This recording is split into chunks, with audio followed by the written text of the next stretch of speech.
साल था 1983। समुद्र के बीचों बीच एक नाव से कुछ समुद्री गोताखोर अरेबियन सी में छलांग लगाते हैं। वे गहरे समुद्र में खास खोज के लिए उतरे थे। सतह से कई मील नीचे जो नजारा दिखा उसे देखने के बाद पूरी दुनिया को चौंका कर रख दिया। उसके अंदर एक विशाल नगरी दिखी जो आज के आधुनिक शहर की तरह समुद्र के भीतर बसी हुई है। ऊंची ऊंची दीवार, सड़कें, मूर्तियां, महल और एक पूरा सुव्यवस्थित शहर। इस अद्भुत नगरी को देखकर सभी गोताखोर आश्चर्यचकित रह गए। जब वहां से इन्होंने पत्थरों का नमूना इकट्ठा किया और उसको जांच किया तो रहस्य में आया कि यह पत्थर महाभारत के समय के थे। वहां पता चला कि यह वह नगरी थी जिसके बारे में महाभारत में उल्लेख मिलता है। यह है कहानी भगवान श्री कृष्ण की पवित्र नगरी द्वारका की। लेकिन आगे बढ़ने से पहले इस वीडियो को एक लाइक करके चैनल को सब्सक्राइब जरूर कर लीजिए, क्योंकि यह आपके लिए 1 सेकंड का काम है, लेकिन इससे हमारी काफी मदद मिलती है। दोस्तों, श्री कृष्ण का साम्राज्य सिर्फ एक धरती पर ही नहीं बल्कि हर मनुष्य के दिल में भी है। लेकिन आज हम आपको एक अदृश्य साम्राज्य के दर्शन कराने जा रहे हैं जो धरती की सतह पर नहीं बल्कि समुद्र की गहराइयों में छिपा हुआ। यह वही जगह है जहां कभी श्री कृष्ण ने अपनी सत्ता की नींव रखी थी, जहां का हर कण उनकी लीलाओं का साक्ष्य रहा है और आज केवल समुद्र की लहरों की शोर सुनाई देता है। लेकिन यह नगर जो कभी नदी या अरब सागर के संगम पर बसा था, आज भी श्रद्धालुओं के लिए एक देव भूमि के रूप में पूजनीय है। गुरु जी के 4 धामों में से एक द्वारका गुजरात का जामनगर जिले में अरब सागर के किनारे बसा एक छोटा सा शहर है, जहां लाखों श्री कृष्ण भक्त दूर दूर से भगवान की एक झलक पाने के लिए आते हैं। भगवान पुराण के 10वें सत्र के अनुसार कंस का वध करने के बाद श्री कृष्ण यादव वंश के साथ मथुरा में बस गए। लेकिन काश्य की मृत्यु से क्रोधित उसके बाद ससुराल जारासंध ने मथुरा पर 18 बार हमला किया। इन लगातार हमलों से परेशान होकर श्री कृष्ण ने मथुरा छोड़कर एक नई नगरी बसाने का निर्णय लिया। उन्होंने समुद्र के बीचों बीच एक विशाल शहर का निर्माण कराकर आदेश दिया, लेकिन इसके लिए समुद्र देवता की अनुमति आवश्यक थी। तभी श्री कृष्ण ने समुद्र देवता की आराधना के लिए, जिससे पसंद होकर समुद्र देव ने इस 12 योजना भूमि प्रदान की। इसी धरती पर भगवान विश्वकर्मा ने द्वारका का निर्माण किया। द्वारका एक अत्याधुनिक नगरी थी जिसकी योजना, वास्तुकला आज की शहरों की संरचना नाव को भी पीछे छोड़ देती। सड़कों से लेकर सोने के महल तक बड़े बड़े दरवाजे, बगीचों और तालाबों के अत्यंत सुंदर ढंग से निर्मित किया गया था। इस नगरी के केंद्र में श्री कृष्ण का महल था जो सबसे आकर्षक और भव्य इमारत थी। जब द्वारका का निर्माण पूरा हो गया तब श्री कृष्ण ने अपनी योग माया से पूरे यादव वंश को मथुरा से द्वारका ले आए। इसके बाद उन्होंने मथुरा जाकर जारासंध कालेवन युद्ध किया और विजय प्राप्त करने के बाद द्वारका लौटकर अपने परिवार के साथ सुख समृद्धि के जीवन व्यतीत करने लगे। द्वारका नगरी डूबने के लेकर कई कहानियां और मिथिल प्रचलित है। महाभारत के अनुसार श्री कृष्ण ने महाभारत के युद्ध में पांडवों के साथ दिया, जिससे कौरवों की हार हुई, परंतु कौरवों ने इस हार को दूध की गांध को क्रोध में श्री कृष्ण के श्राप दे दिया कि जैसे वो कौरवों वंश का नष्ट हुआ वैसे ही यदुवंशी भी समाप्त हो जाएगा। इसके बाद द्वारका में हालात बिगड़ने लगे और धीरे धीरे सभी यदुवंशी आपस में लड़कर मारे गए।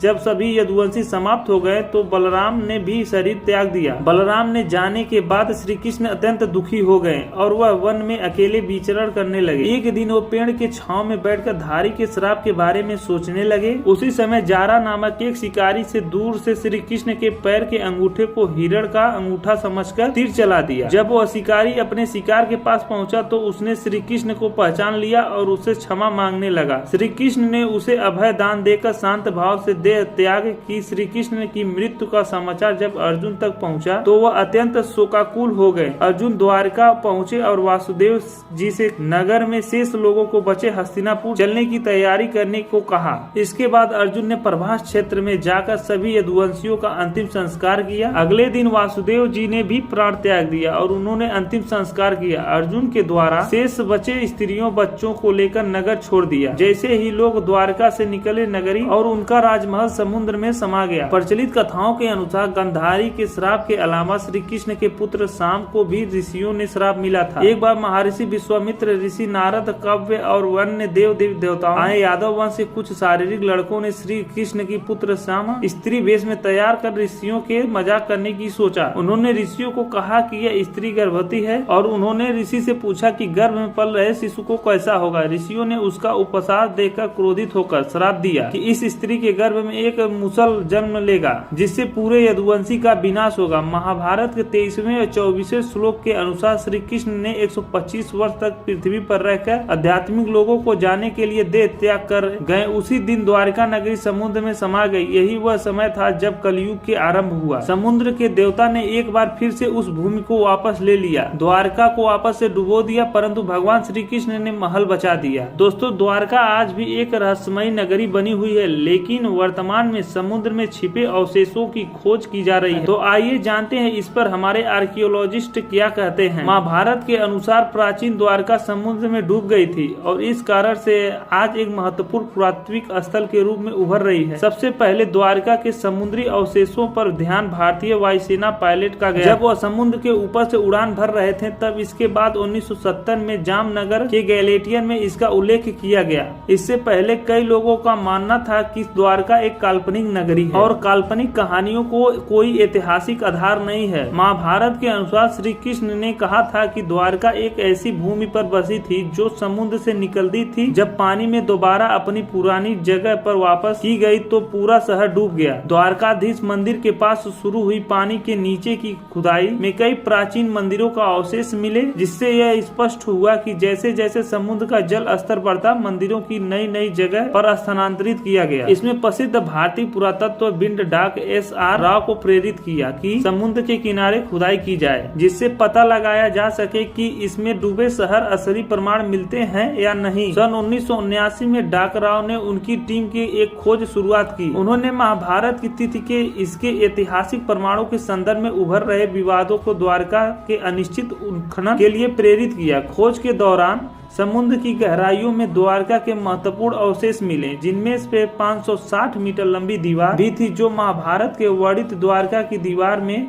मेल खाती थी। पौराणिक ग्रंथों में उल्लेखित है 50 खंभों में से 30 खंभे इस खोज में पाए गए। इसके साथ ही उन्हें वहां से कई प्राचीन बर्तन मिले, जिनकी तिथि खोज में करीब 500 से अधिक प्राचीन वस्तुएं प्राप्त हुई, जिनमें पत्थर के ब्लॉक, खंभे, सिंचाई प्रणाली के अवशेष शामिल थे। हालांकि इन खोजों की वास्तविक तरीकों से लेकर विवाद जारी है, परंतु इसे साबूत इस बात की पुष्टि करते हैं कि द्वारका कोई काल्पनिक नगरी नहीं थी, बल्कि वास्तव में मौजूद थी। भारतीय समुद्र वैज्ञानिक का मानना है कि पश्चिमी तट पर मिलने वाले अवशेष 9000 साल से भी अधिक पुराने हैं। भारतीय पुरातात्विक सर्वेक्षण के द्वारा द्वारका नगरी की खोज फिर से शुरू की गई है। 2007 में कच्छ की खाड़ी के पास पुरातात्विक विशेषज्ञ के नौसेना के गोताखोरों की मदद से समुद्र के भीतर उत्खनन किया गया। वहां से उन्हें चूना पत्थरों के खंडों को खोजा जो एक विशाल और समृद्ध नगरी के संकेत थे। इसी खुदाई में सिक्कों की काल्पनिक कृतियां भी मिली, जिनकी तारीखों समुद्र में मिलने अवशेषों से मेल खाती थी। पुरातात्विक विशेषज्ञों के अनुसार द्वारका के तटीय इलाकों में 9 किलोमीटर लंबी एक नदी भी खोजी गई, जिसके किनारे पर सभ्यता के अवशेष और शिल्प भी पाए गए। इन शिल्प को कार्बन डेटिंग परीक्षण किया गया, जिनमें से यह साबित हुआ कि यह अवशेष 9000 साल से भी अधिक पुराने थे। समुद्र के भीतर मिले शिल्पों ने यह भी संकेत दिया कि द्वारका एक प्राचीन बंदरगाह था, जो 15वीं और 18वीं शताब्दी भारतीय और अन्य क्षेत्रों के साथ व्यापार संपर्कों में सक्रिय भूमिका निभाता था। जैसे जैसे समुद्र का जल स्तर बढ़ता गया, श्री कृष्ण नगरी द्वारका धीरे धीरे पानी में डूबती गई। लेकिन सवाल यह है कि समुद्र का स्तर तो धीरे धीरे बढ़ता है, फिर महाभारत में महाप्रथान निकाय पर्व के अनुसार अर्जुन की आंखों के सामने कैसे एक ही